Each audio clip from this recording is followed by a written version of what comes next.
So, yun na nga guys. Pupunta nga kami sa bayan. Kasi magtitinda nga kami. Dun sa Diversion Road. Kung saan marami dong mga food stall, ganyan. Para may extra tayo. May extra income. Ayan. Ayan si boss. Nagda-drive siya ng ating e-bike. Yung service natin. Shout out daw guys. Ayan. Shout out ka. Hi. Tindahan namin. Tapos yun yung view namin. Oh, ganyan. Oh. Ay.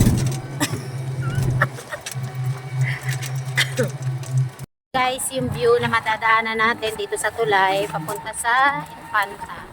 Ito yung tinatawag na tulay ng General Nakar at Infanta. So, yung view, ayan. Ito ang favorite spot ko tuwing dadaan ako dito.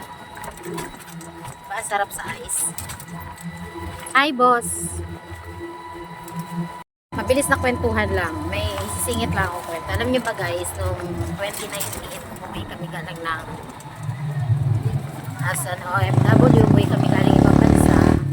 May, hindi naman malaki yung tipo namin. So, susubok sa buwan na business namin.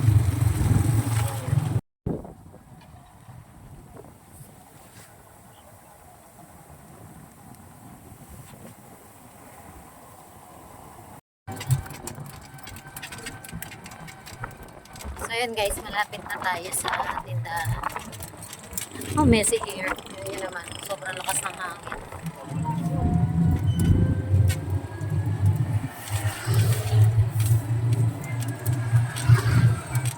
Parang ang sarap ng ano. Sarap ng ihaw. Ayun.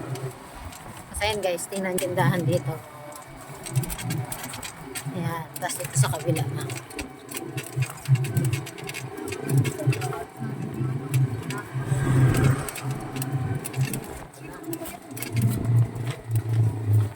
Happy birthday. Nagkisi kapitan.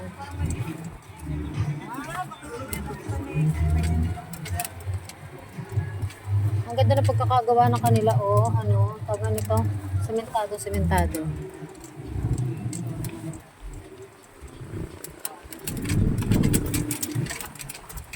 Yan na. Yan, nandito na tayo sa tindahan.